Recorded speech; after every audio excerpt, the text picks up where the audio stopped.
Hello students, welcome back. तो बच्चों, आज हम स्टार्ट करने जा रहे हैं सीक्वेंस एंड सीरीज। तो चलिए स्टार्ट करते हैं सीक्वेंस से।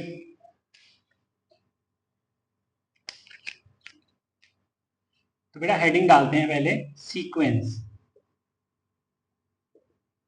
तो सीक्वेंस में लिखेंगे हम अ सीक्वेंस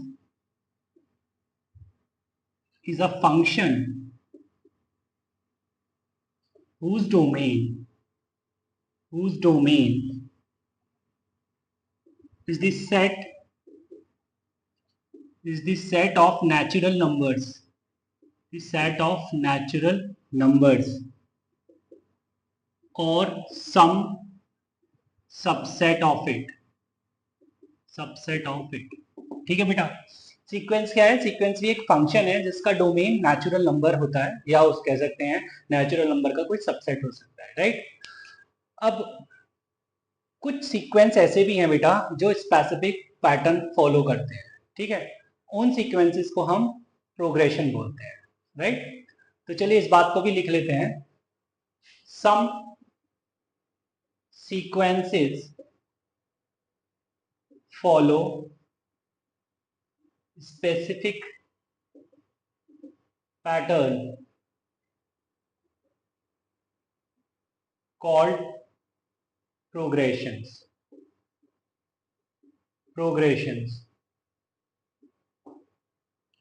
जैसे बेटा हमने क्लास टेंथ के अंदर हमने अर्थमेटिक प्रोग्रेशन पढ़ा है, ठीक है। अर्थमेटिक प्रोग्रेशन वो अर्थमेटिक प्रोग्रेशन भी क्या है? एक सीक्वेंस है, ठीक है। उसमें कुछ ऐसे नंबर्स आते हैं, है ना, जिसमें अगर कोई भी दो नंबर साथ वाले उठाए जाएं तो उनका डिफरेंस कांस्टेंट रहता है, ठीक है। तो ऐसे सीक्वेंसेस, ठीक है, जो जैसे वहां पर डिफरेंस कोई भी साथ वाले दो नंबर का डिफरेंस कांस्टेंट रहता था, है ना। आगे हम पढ़ने वाले हैं ऐसे कुछ और भी प्रोग्रेशन, ठीक है। डिफरेंट टाइप के प्रोग्रेशन आगे भी पढ़ने वाले हैं हम, ठीक है। बट फिलहाल वो सब सीक्वेंस ही होते हैं, राइट। चलिए, तो जैसे मैंने यहाँ पे बोल दिया, for example 1 2 4 8 16 dot dot dot, ठीक है। और कोई बोल दिया मैंने 1 4 5 7 8 9 10 12 14 एंड सो ऑन, ठीक है। तो जैसे यहाँ पे हम देख रहे हैं कि पहला सीक्वेंस देखिए आप, 1 2 4 8 16, मतलब देखा जाए तो इसके अंदर, इस सीक्वेंस के अंदर एक पैटर्न फॉलो हो रहा है कि जो नेक्स्ट टर्म मिल रही है मुझे वो पिछली वाले का जस्ट डबल है, ठीक है। जैसे देखिए आप 2 1 का डबल है, 4 2 का डबल है, 8 4 का डबल है, 16 8 का डबल है ना। इस तरीके से अगर मैं 16 के अगली वाली टर्म बता सकता हूं, क्या? ये पैटर्न देखकर, ठीक है। तो जैसे मैं कहूँ कि 16 की अगली वाली टर्म क्या होगी, तो वो 32 होगी, फिर उससे अगली वाली क्या होगी, उससे अगली वाली 64 होगी, एंड सो ऑन। ये कहानी चलती रहेगी, राइट। बट यहाँ पर देखिए सेकंड वाले सीक्वेंस में, सेकंड सीक्वेंस के अंदर देखिए 1 के बाद 4 आया, ठीक है, चलो डिफरेंस देख रहे हैं हम तो 4 का 3 का डिफरेंस है। फिर 5 आ गया, डिफरेंस 1। फिर 7 आ गया, डिफरेंस 2। फिर 8 आ गया, फिर डिफरेंस 1। फिर 9 आ गया, डिफरेंस 1। फिर 10 आ गया, डिफरेंस 1। फिर 12 आ गया, डिफरेंस 2। फिर 14 आ गया, डिफरेंस 2। मतलब ये देखा जाए तो कोई ऐसा पैटर्न फॉलो नहीं कर रहा है, ठीक है। तो हाँ ये, बट हाँ कोई सीक्वेंस तो है, ठीक है। अब कोई डेफिनेट पैटर्न फॉलो नहीं कर रहा, तो हम इसको प्रोग्रेशन में नहीं डालेंगे, ठीक है। चलिए, ये बात हो गई सीक्वेंस के अंदर, ठीक है। अब जैसे मैंने यहाँ पे कुछ सीक्वेंसेस लिख रहा हूं, सीक्वेंस, और यहाँ पे मैं nth टर्म बोल देता हूँ इसकी, nth टर्म। जैसे 2 4 6 8 डॉट डॉट डॉट डॉट, है ना, इस तरीके का सीक्वेंस है। फिर मैं बोलता हूँ 1 1/3, 1/9, 1/27, 1/81, डॉट डॉट डॉट डॉट, ठीक है। 2 4 8 16 32 एंड सो ऑन, राइट। और 1 2 into 2 comma 3 into 2 square comma 4 into 2 cube dot dot dot, right. तो बेटा यहाँ पर मैंने एक तरफ मैंने सीक्वेंसेस लिख दिए हैं, ठीक है। मुझे इनकी nth टर्म बतानी है। तो यहाँ पर ये जो सीक्वेंस है nth टर्म में बेटा तभी बता पाऊंगा जब ये सीक्वेंस कोई डेफिनेट पैटर्न फॉलो कर रहा होगा, ठीक है, कोई स्पेसिफिक पैटर्न। तो यहाँ पे देख रहा हूं मैं कि 2 के बाद 4 के बाद 6 के बाद 8, है ना, इस तरीके से चल रहा है। तो मतलब मैं यहाँ पे देख रहा हूँ कि डिफरेंस कोई भी दो टर्म का डिफरेंस कांस्टेंट है, या यूं कहिए आप कि नेक्स्ट टर्म मुझे पिछली टर्म में अगर 2 ऐड कर दूं तो नेक्स्ट टर्म मिल जाएगी। जैसे मैं यहाँ पे 8 में अगर 2 ऐड कर दूं तो मुझे 10 मिल जाएगा, राइट। उसके बाद 12 भी मिल जाएगा, है ना, एंड सो ऑन। तो nth टर्म कैसे मिलेगी? nth टर्म मिलेगी बेटा 2n, राइट।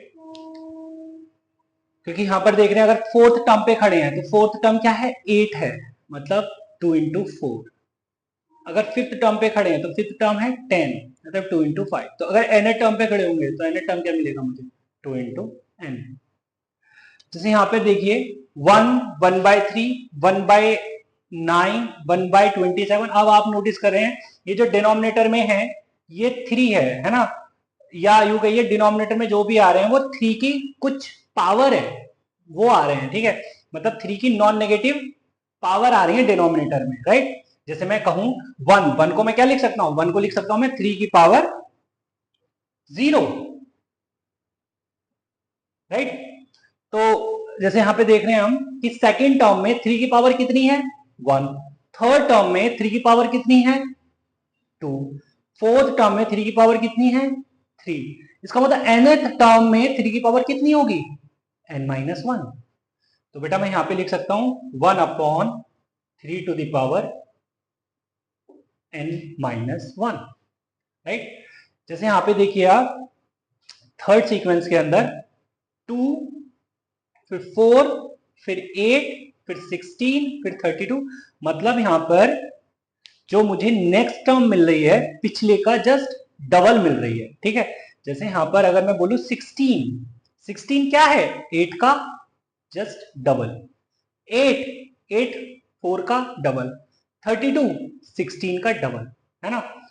तो बेटा जी यहां पर ये जो डबल वाला खेल है ये किस तरीके से एडजस्ट हो सकता है ना, वो देखना पड़ेगा मुझे। यहाँ पे देखिए बेटा 2 की पावर 1 है ना। 4 क्या है? 2 की पावर 2। 8 क्या है? 2 की पावर 3। 16 क्या है? 2 की पावर 4। 32 क्या है? 2 की पावर 5। और 32 कहां पर खड़ा है बेटा? फिफ्थ टर्म पे खड़ा है। इसका मतलब nth टर्म में क्या होगा? 2 की पावर n। तो मैंने बोला यहां पे 2 की पावर n, ठीक है बेटा। अब जैसे यहां पर देखिए सीक्वेंस 1 फिर 2 इंटू 2 फिर 3 इंटू 2 स्क्वायर फिर 4 इंटू 2 क्यूब। हमें पैटर्न देखना है, पैटर्न देखना है। तो मतलब अगर देखूं 2 इंटू 2 का मतलब क्या है? मतलब यहाँ पे नोटिस कर रहे हैं कि हर एक टर्म के अंदर 2 की पावर तो रेज हो ही रखी है ना। तो जैसे मैं देखूं सेकंड टर्म में 2 की पावर 1 है, थर्ड टर्म में 2 की पावर 2 है, फोर्थ टर्म में 2 की पावर 3 है। इसका मतलब एन टर्म में 2 की पावर n-1 होगा, ठीक है। बट साथ में एक नंबर और मल्टीप्लीकेशन में चल रहा है। जैसे फर्स्ट टर्म में 1 चल रहा है, सेकंड टर्म में 2 चल रहा है, थर्ड टर्म में 3 चल रहा है, फोर्थ टर्म में 4 चल रहा है। इसका मतलब एन टर्म में n चलेगा। इसका मतलब मैं इसकी एन टर्म लिख सकता हूं n इंटू 2 की पावर n-1। ये ठीक है बेटा। तो ये तो बात हो गई सीक्वेंस में। चलिए थोड़ा अब आगे चलते। चलिए बेटा एक क्वेश्चन लिखते हैं। Right first 3 terms of this sequence whose nth term is defined by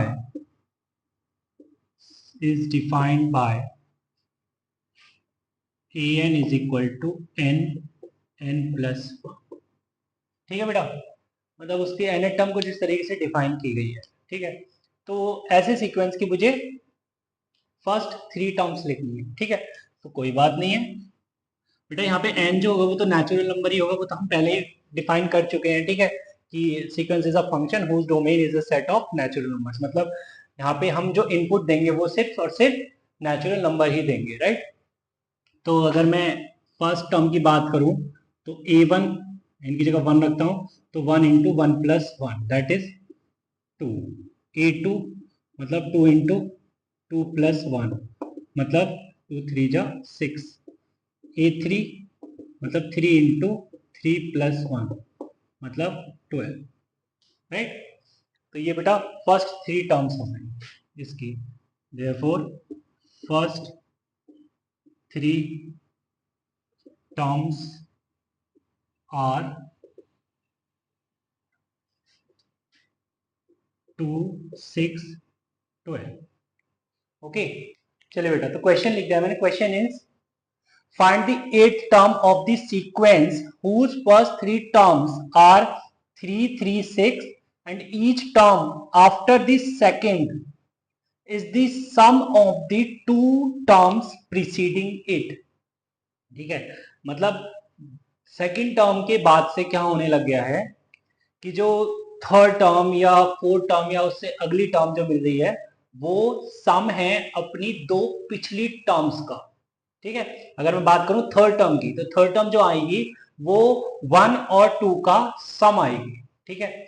तो यहां पर हम देख भी रहे हैं बेटा कि अगर मैं थर्ड टर्म, यहाँ पे तो उसने दे दी है ना कि थर्ड टर्म ये है, तो थर्ड टर्म फर्स्ट 2 टर्म्स का सम भी दिख रही है, राइट। तो इस बात को देखते हुए मैं बेटा सीक्वेंस बना सकता हूं, राइट। मतलब अगर एन टर्म के लिए सीक्वेंस की बात करूं तो मैं लिख सकता हूं a n is equal to a n minus one plus a n minus two, right. तो यहां पे लिख लेते हैं एन जो है बेटा वो ग्रेटर देन टू है। अब एन ग्रेटर देन टू है तो एन बेटा 2.1 नहीं हो सकता, एन नेचुरल है, इस बात को दिमाग में रखना एक तरफ, ठीक है, कि n is natural number, right. Sequence is a function whose domain is a set of natural numbers। तो ये बेटा सीक्वेंस जनरलाइज सीक्वेंस बन गया, ठीक है। ये यहाँ पे हमें अगर एन टर्म मिल गई तो हमें सीक्वेंस मिल गया। आ रही बात समझ में? तो यहां पर कह रहे हैं क्या, find the eighth term. Eighth term मुझे फाइंड करनी है, ठीक है। तो मुझे देखना होगा, फर्स्ट 3 टर्म्स तो मुझे पता है, fourth fifth six seventh and eighth ये मुझे बेटा देखनी होगी। तो अगर मैं A4 की बात करूं, A4, तो A4 क्या होगा बेटा, A3 प्लस A2 ये होने वाला है बेटा A4।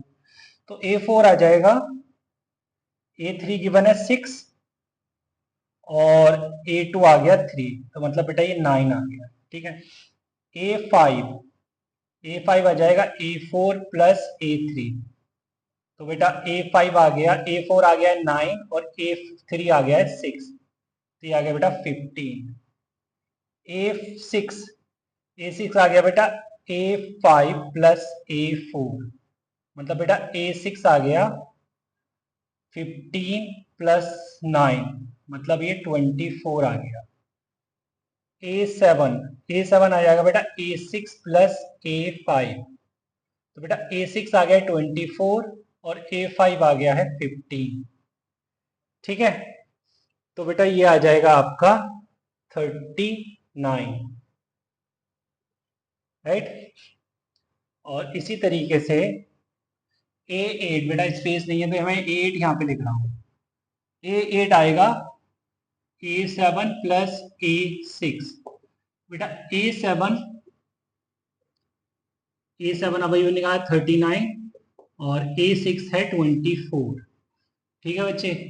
तो बेटा A8 आ गया 63, तो बेटा 63 हमको पता लग रहा है कि एट टर्म जो है वो 63 आ रही है। चलिए चलिए बेटा, तो अब जो है नोट पर बात कर लेते हैं, एक नोट डालते हैं। Note 1, there are two types of sequences, there are two types of sequences, ठीक है। First one is finite sequence. Finite sequence, finite sequence क्या होता है सर? एक ऐसा सीक्वेंस जिसके अंदर फाइनाइट टर्म्स होती है, ठीक है। तो having finite number of terms, ठीक है। जैसे फॉर एग्जांपल मैंने लिखा एक सीक्वेंस 1 2 3 4 5, जस्ट इसके अंदर 5 टर्म है, एक सीक्वेंस लिख दिया, right. Infinite sequence, second one is infinite sequence. तो इनफाइनाइट सीक्वेंस जिसके अंदर इनफाइनाइट नंबर ऑफ टर्म्स होती होंगी, है ना। तो having infinite number of terms, for example जैसे 2 4 8 16 32 डॉट डॉट डॉट, ठीक है। फिर मैंने इसकी लास्ट टर्म लिखी नहीं, राइट। तो इसका मतलब इसके अंदर इनफाइनाइट नंबर ऑफ टर्म्स हैं, ओके। चलिए, तो ये तो बात हो गई बेटा टाइप्स ऑफ सीक्वेंसेस पे, ठीक है। अब नोट 2 की बात करते हैं। नोट 2 में लिखते हैं generally sum of first n terms of a sequence is defined by Sn, ठीक है। जनरली बेटा हम सम को, सम ऑफ फर्स्ट n टर्म्स को हम डिनोट करते हैं Sn से, ठीक है। अब जैसे मैं लिखूं S1 is sum of first term, है ना। S1 क्या होगा? S1 होगा सम ऑफ फर्स्ट टर्म, ठीक है। तो फर्स्ट टर्म का मतलब तो ये है ना T1, ठीक है।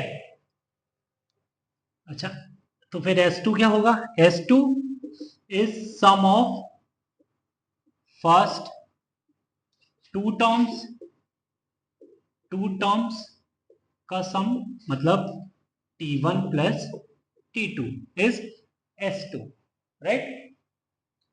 S3 इसी तरीके से हम बोल सकते हैं S3 is sum of first three terms which is T1 plus T2 plus T3, ठीक है। कोई दिक्कत नहीं है। तो अगर कोई बच्चा बोले सर मैं अब T3 फाइंड करना चाहता हूं, ये सम तो बहुत हो गया, अब मैं T3 देखना चाहता हूं, तो यहां से क्या मैं T3 बता सकता हूं? S3 में से अगर मैं S2 माइनस कर दूं, S3 में से S2 माइनस कर दूं, तो क्या मेरे को T3 मिल जाएगा?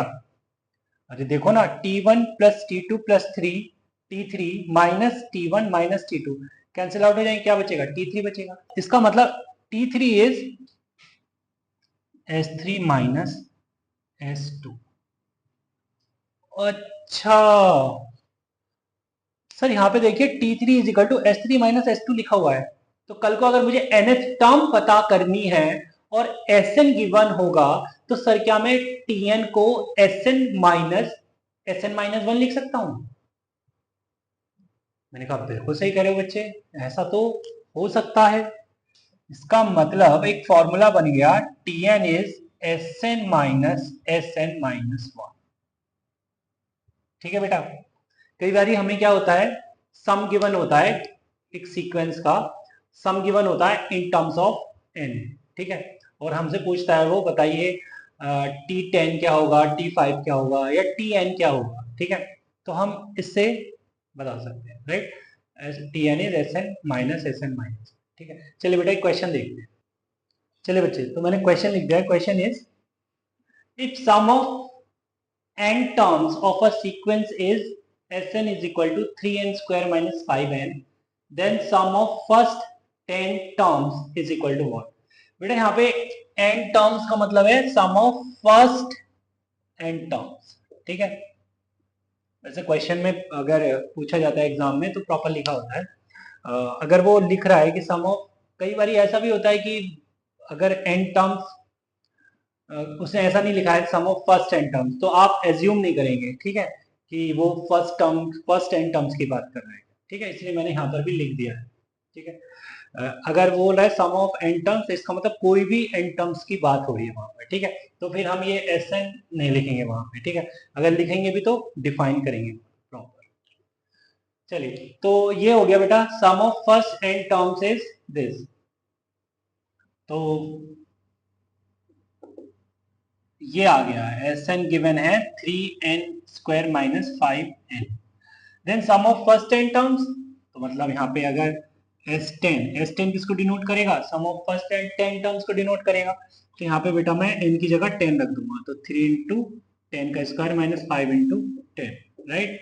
तो ये हो जाएगा 3 इंटू 100 माइनस 50, मतलब ये आ गया 250। This is right. ऑल्सो तुमसे पूछ रहा है वो फर्स्ट 10 टर्म्स, ये तो हो गया। ऑल्सो फाइंड T10, तो बेटा T10 के लिए मैं क्या करूं? T10 के लिए मैं डायरेक्ट लिख दूं S10 माइनस S9। S10 तो पता है कितना आ रखा है 250, माइनस S9 के लिए बेटा इसमें 9 रखूंगा, तो 3 इंटू 9 का स्क्वायर माइनस 5 इंटू 9, ठीक है बेटा। ये कितना हो गया 250 माइनस 9 सा 81, 3 सा 243 माइनस 45, मतलब ये कितना आएगा बेटा 250 माइनस 198, मतलब ये आ गया 52, ठीक है बच्चे। तो 52 आ गया आपका आंसर। चलिए आगे चलते हैं। चलिए बेटा, तो क्वेश्चन लिख दिया है। Question is if sum of n terms of a sequence is given by Sn is equal to n plus 1 n plus 2 by 6, then find its nth term।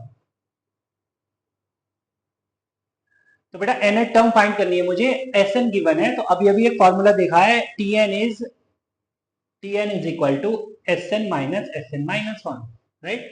तो यहां पर मैं वो डायरेक्ट फॉर्मूला यूज कर लूं बच्चे, Tn इज Sn माइनस 1, ठीक है। तो Tn आ जाएगा, Sn की जगह मैं रख देता हूं n plus 1 n plus 2 by 6, ठीक है बच्चे।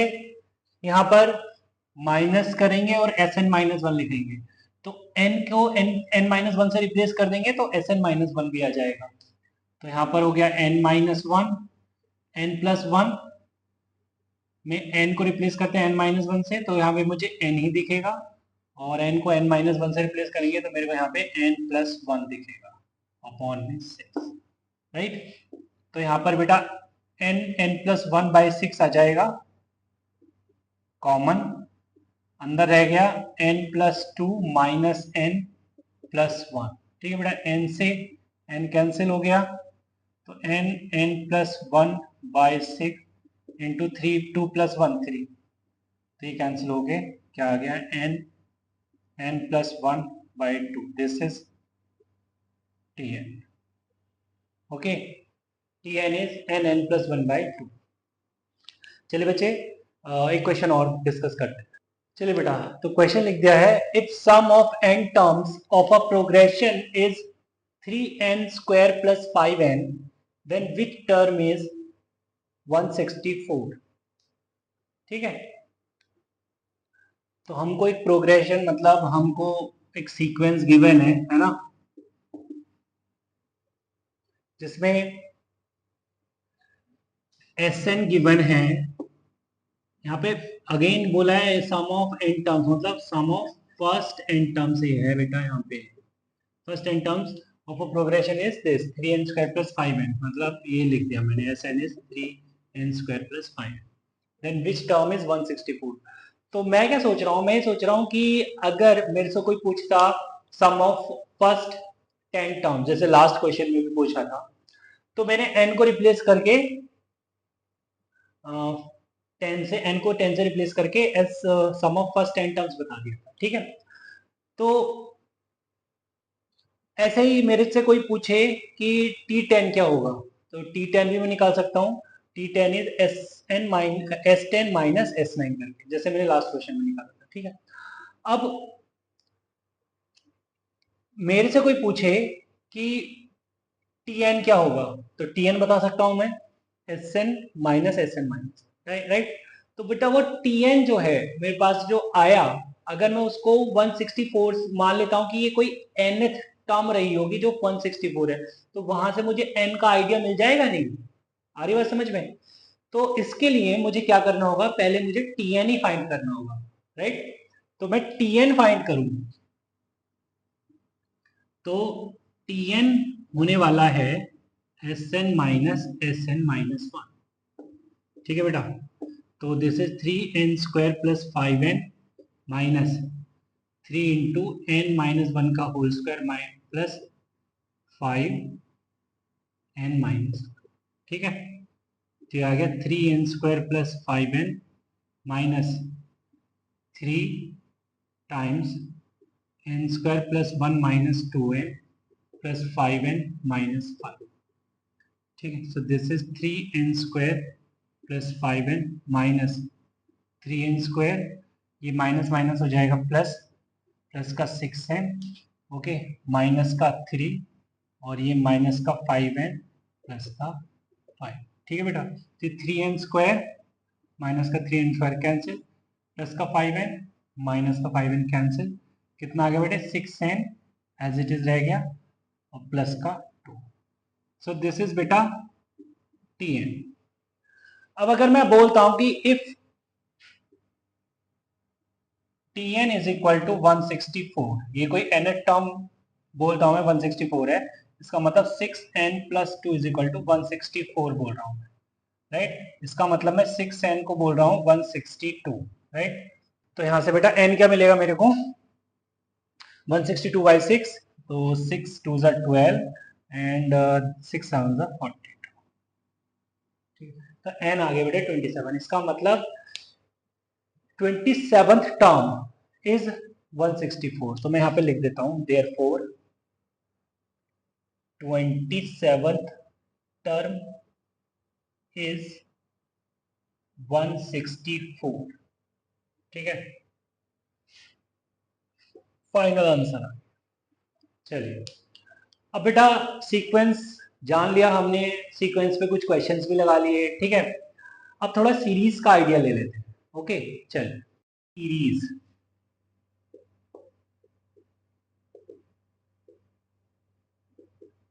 तो सीरीज में लिखते हैं let a1 a2 a3 dot dot dot dot an be any given sequence, then expression of the form a1 plus a2 plus a3 plus dot dot dot dot up to an is called series of the given sequence, ठीक है बेटा। मैंने क्या बोला, series को क्या बताया मैंने, कि अगर सीक्वेंस में टर्म्स तुम्हें दिख रही हैं, ठीक है, जस्ट उनका समेशन फाइंड नहीं करना है, जस्ट उन्हें समेशन फॉर्म में लिख दो, ठीक है। तो वो तुम्हें क्या दिखेगा, वो मतलब सीरीज बन जाएगा गिवन सीक्वेंस का, राइट। तो ये एक्सप्रेशन समझ आ गया है ना। अच्छा, also also a1 plus a2 plus a3 dot dot dot up to an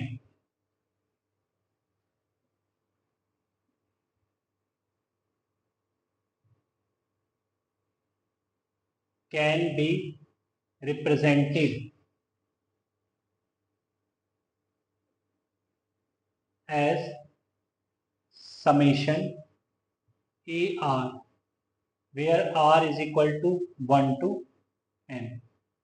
ठीक है, दैट इज, मैं ये बोलना चाह रहा हूं, जनरली हम इस तरीके से ये इस सीरीज को ना सिग्मा की नोटेशन में दिखाते हैं। ठीक है, मैं ये बताना चाह रहा हूं कि summation r is equal to 1 to n, a r is nothing but a1 plus a2 plus a3 plus dot dot dot up to an।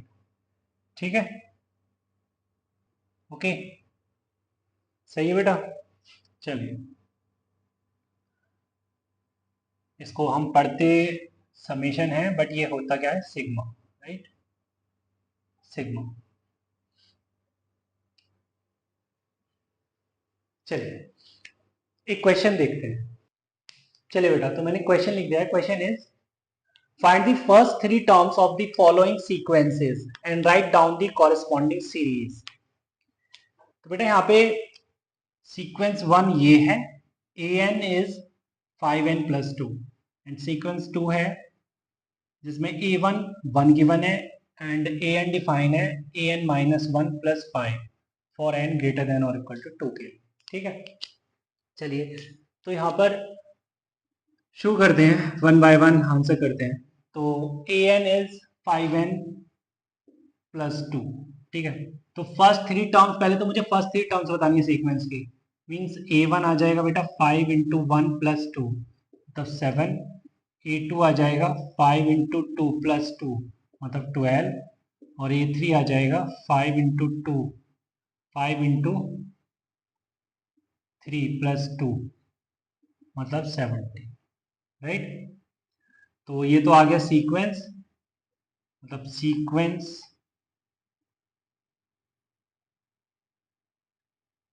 Sequences, क्या सीक्वेंस है, 7 12 17 डॉट डॉट। ठीक है, और इसकी सीरीज, इसके कॉरेस्पॉन्डिंग सीरीज क्या होगी बेटा, सीरीज आ गई 7 plus 12 plus 17 plus dot dot. ठीक है, इस तरीके से लिख के बता दें। ठीक है, अब बात करते हैं सेकंड की। ये तो फर्स्ट हो गया, सेकंड की बात करते हैं। सेकंड में बेटा a1 1 है, a2 डिफाइन कुछ इस तरीके से है, an is equal to an minus 1 plus 5। तो यहाँ पर अगर मैं a2 की बात करूं तो a2 क्या आएगा, a1 प्लस 5 मतलब 6 आएगा, राइट। मतलब यहाँ पर a2 क्या आ जाएगा, a1 है 1 तो 1 प्लस 5 6, a3 क्या आएगा बच्चे, a2 प्लस 5,